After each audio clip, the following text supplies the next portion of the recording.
नमस्कार, मी दीपक राव तुमचे स्वागत करतो आजच्या शेअर मार्केट अपडेटमध्ये. आज मार्केटनं सुरुवात निगेटिव्ह केलेली, जवळपास 200 पॉईंट खाली निफ्टीमध्ये 23,000 या महत्त्वपूर्ण लेवलच्या खाली, आणि एक क्लिअर कट ब्रेकडाऊन आपल्याला मार्केटमध्ये ओपनिंगपासूनच बघायला मिळालेला.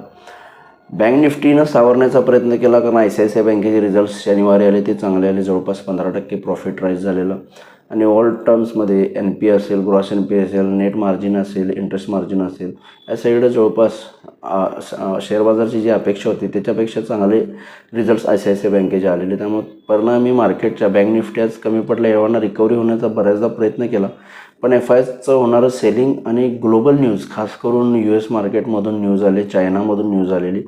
चायनामध्ये डीपसीक या नावाची कंपनी आहे, A1, जे AI टेक्नॉलॉजी डेव्हलप करते, ज्याने काही चीपेस्ट मॉडेल डेव्हलप केले, जे आजपर्यंतचा AIचा खर्च होता US कंपन्यांमध्ये त्याच्या तुलनेत खूप कमी, म्हणजे अगदी 10%. म्हणजे US मध्ये ₹100 खर्च येत असेल तर तो ₹10मध्ये होतं.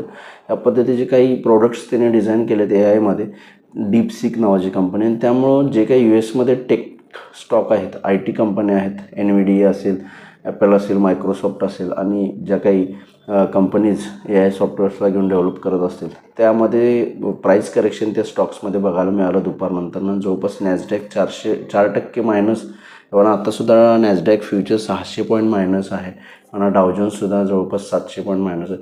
मग ओव्हरऑल ग्लोबल मार्केट्समध्ये US पर्टिक्युलर दुपारनंतरनं हा जो सेल ऑफ टेक शेअर्समध्ये आला, IT शेअर्समध्ये आला, त्याच्या प्रभावानं आपल्या इथे इन्फोसिस असेल, TCS असेल, यांचा दबाव वाढत गेला दुपारनंतरनं. सुरुवातीला इतका निगेटिव्ह नव्हते आपले इथले IT स्टॉक्स, पण जसं ही न्यूज बाहेर यायला लागली चायनामधून दुपारनंतरनं, आणि US फ्युचर्स रिॲक्शन द्यायला लागली, तसं मात्र मार्केटमध्ये आपल्या IT शेअर्सला डिक्लायनिंग सुरुवात झाली. आणि त्याच्या प्रभावाने निफ्टी जो रिकवर होण्याचा प्रयत्न करत होता, म्हणजे 23,800च्या आसपास ओपन 23,900, 950पर्यंत गेलेला, पण त्या न्यूजमुळं 23,800ला परत पुन्हा येऊन बसला निफ्टी. आणि IT शेअर्स जवळपास IT इंडेक्स 3%चा डाऊनफॉल IT इंडेक्समध्ये आला, आणि ओव्हरऑल मार्केटमध्ये त्यामुळं काय पुन्हा काय आलं, सेलिंग प्रेशर ट्रिगर झालं.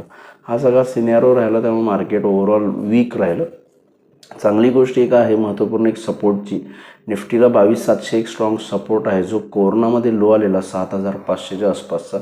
तिथून जी ट्रेंड लाईन निघते 2020मध्ये, मार्च 2020मध्ये जो लो लागलेला 7,500चा निफ्टीमध्ये, तिथून जो ट्रेंड लाईन निघते त्याचा सपोर्ट येतो 22,700. त्यामुळे जर 22,700 प्रोटेक्ट राहिला तर मला वाटतं मार्केट बाउन्स बॅक घेऊ शकेल. एव्हाना 22,700 जे लेवल आहे ती पॅनिकमध्ये थोडं खाली जाऊ शकते 100-200 पॉईंट्स. त्यामुळे 22,500 क्लोजिंग बेसिसला, मला वाटतं 22,500 क्लोजिंग बेसिसला जर 22,500च्या खाली जर मार्केट्स बंद झाले, शेअर बाजार बंद झाला, तर मला वाटतं फर्दर विकनेस वाटेल. 22,700 ट्रेंड लाईन सपोर्ट असेल तर इन बिटवीन उद्या परवा थोडंसं 22,600, 700 त्या खाली असं जाऊ शकतं मार्केट. पॅनिकमध्ये इमिजिएट खालीवर होऊ शकतं.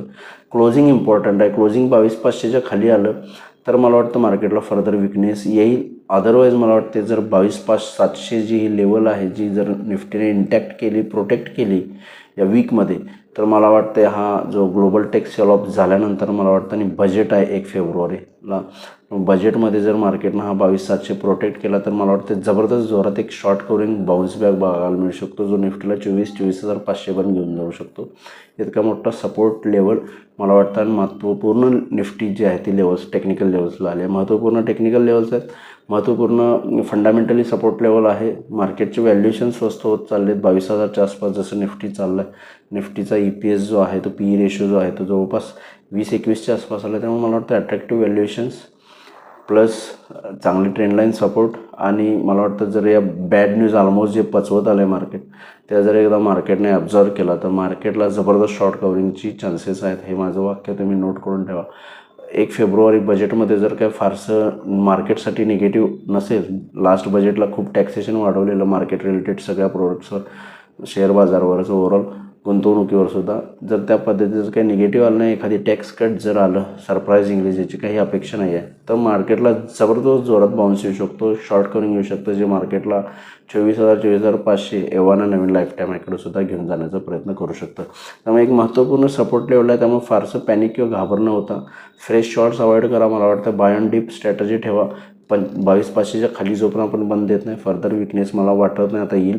एखादा बाउन्स बॅक निश्चित लवकरात लवकर आपल्याला मिळू शकतो. शॉर्ट कवरिंगसुद्धा या अहेड ऑफ एक्सपायरी आणि बजेटच्या अहेड आपल्याला कदाचित उद्या परवामध्ये बघायला मिळू शकतं. त्यामुळे थोडंसं बाय ऑन डिप या स्ट्रॅटेजीमध्ये राहा. निफ्टीमध्ये टेक्निकली उद्यासाठी बोलला हा जरा फंडामेंटल सिनेरिओ.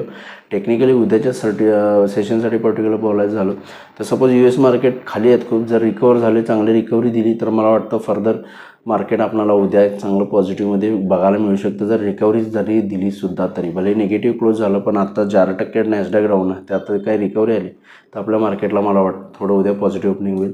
पण सपोज जर आणखी फर्दर डिक्लाईन US मार्केटमध्ये ॲक्च्युअल मार्केटमध्ये झालं तर एखादं निगेटिव्ह ओपनिंग आपल्याला अपेक्षित आहे. त्यामुळे जसं मग असे म्हटलं 22,500च्या खाली बंद दिला तर फर्दर विकनेस आहे. अदरवाईज 22,700 एक स्ट्रॉंग सपोर्ट आहे. इंट्राडे बाउन्स येऊ शकतो, पण 23,100च्या वर गेलं तर एक शॉर्ट कव्हरिंग ट्रिगर होईल जे 23,300 ते 400 पर्यंत निफ्टीला घेऊन जाऊ शकतं. 22,700 लोअर लेवलला स्ट्रॉंग सपोर्ट, त्याच्या खाली 22,500 पर्यंत जाऊ शकतं, पण क्लोजिंग वाईज 22,500 मेंटेन राहिला तर लॉंग टर्मसाठी पॉझिटिव्ह राहील. 23,000च्या वर गेला तर एक शॉर्ट कव्हरिंग रॅली ट्रिगर होईल जे 23,300 ते 400 पर्यंत निफ्टी घेऊन जाऊ शकते. या रेंजनुसार उद्या निफ्टीला ट्रेड करा. बँक निफ्टीमध्ये 48,000 महत्त्वपूर्ण सपोर्ट आहे. 48,000च्या अबाव राहिला तर 48,500 पण बँक निफ्टी जाण्याचा प्रयत्न करू शकते. 48,000च्या खाली 47,800 एक स्ट्रॉंग सपोर्ट झोन आहे बँक निफ्टीचा, जिथे एक चांगला बाईंग ऑपॉर्च्युनिटी क्रिएट होऊ शकते. या लेवल्सनुसार तुम्ही बँक निफ्टीमध्ये ट्रेड करा. पण ओव्हरऑल ग्लोबल मार्केट, खास करून US मार्केट आज कशा पद्धतीने क्लोज होतात ते बघा. जर थोडीशी रिकव्हरी आली तर मला वाटतं उद्या आपण पॉझिटिव्ह स्टार्ट करू शकतो. आज NSEमध्ये 256 शेअर्स वाढले, त्या बाजूला 2304 शेअर्स पडलेत. निफ्टीमध्ये 8 शेअर्स वाढले, त्या बाजूला 42 शेअर्स पडलेले. त्यामुळे ओव्हरऑल पडणाऱ्या शेअर्सची संख्या जास्त आहे. सेक्टर इंडिसाइजमध्ये ब्रॉड बेस सगळ्या सेक्टर्सला सेलिंग आलं आहे. IT पर्टिक्युलर जास्त डाऊन आहे. Pharma, auto, metal, mid cap, small cap index सगळे डाऊन आहेत. ग्लोबल मार्केट मगाशी जसं म्हटलं, युरोपियन मार्केट्स 1.25% मायनस आहेत. डावजोन्स 400 पॉईंट मायनस आहे, जवळपास 1%च्या आसपास. नॅसडॅक मात्र 4% डाऊन आहे, जवळपास 700 पॉईंटच्या आसपास नॅसडॅक फ्युचर्स डाऊन आहे. एव्हा 900 पॉईंटपर्यंत खाली घसरले, 900 पॉईंटच्या आसपास नॅसडॅक फ्युचर्स डाऊन आहे. त्यामुळे 900 पॉईंटपेक्षा जर कमी बंद झाला, खाली रिकवर होऊन 400-500 पॉईंट मायनस खाली, तर एक पॉझिटिव्ह गोष्ट उद्यासाठी निफ्टीला असू शकते असं मला वाटते. ओव्हरऑल एक पॉझिटिव्ह स्टार्ट घेऊ शकतो.